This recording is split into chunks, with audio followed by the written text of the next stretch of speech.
The federal government seems to be setting the stage to greenlight the approval of the Northern Gateway pipeline, bringing heavy oil from Alberta through the interior of BC to the west coast.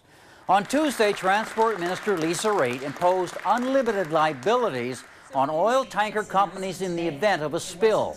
And Wednesday in Vancouver, Natural Resources Minister Greg Rickford announced pipeline companies will be liable for at least $1 billion of cost and damages related to spills.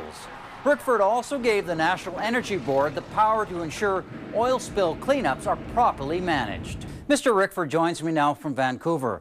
Minister, we're weeks away from the federal cabinet making a decision on the Northern Gateway pipeline, where the safety announcements announced last week in terms of tanker traffic and in terms of pipelines, is that designed to give the green light for the Northern Gateway?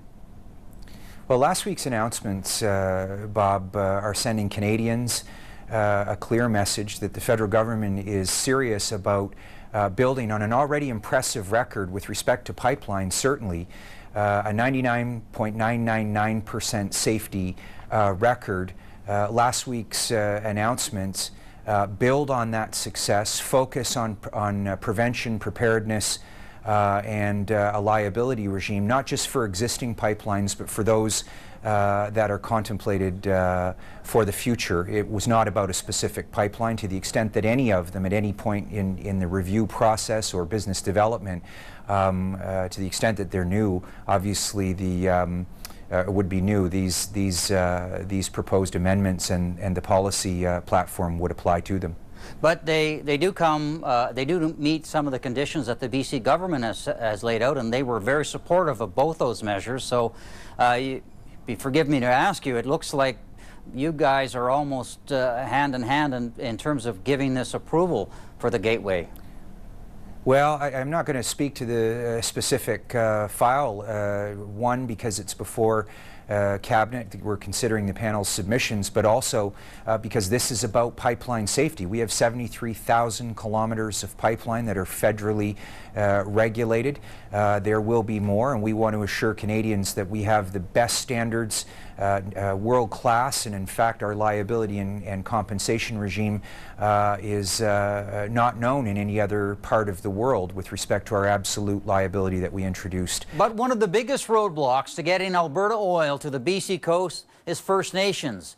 We even have the UN rapporteur to Indigenous people saying these pipelines shouldn't be built without the support of our First Nations. The obvious response to that would be we know that First Nations communities, and I've heard it from some back-to-back meetings with First Nations leaders throughout the province and from my experience with Ring of Fire and other parts of Canada, that there's certain enthusiasm about participating, and the emphasis is on participating in a fulsome sense in all aspects of this. Last week's announcements around pipeline safety were explicitly built around First Nations engagement in the design and the planning of the most effective training, education, and awareness tools that we can provide around pipeline safety.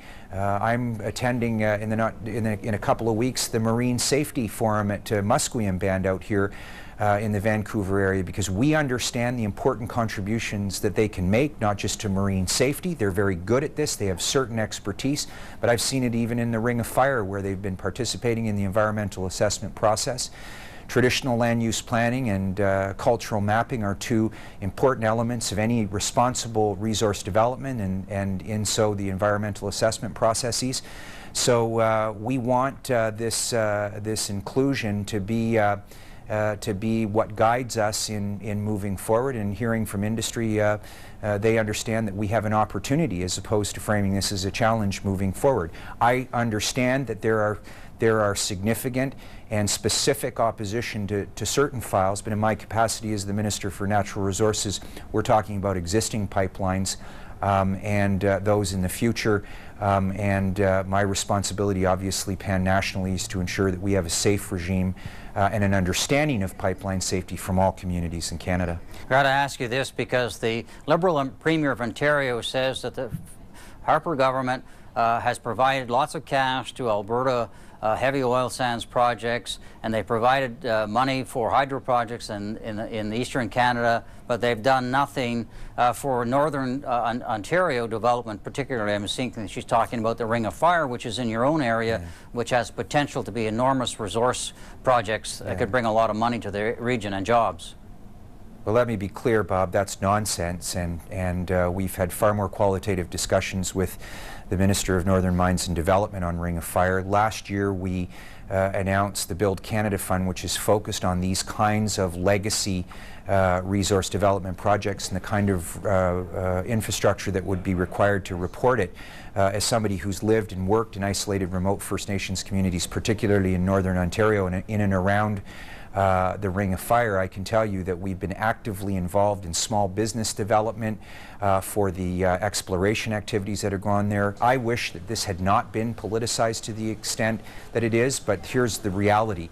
Own source revenue and the Landmine Commissioner's report are squarely provincial matters. They had not been addressed in any way, shape, or form until quite recently.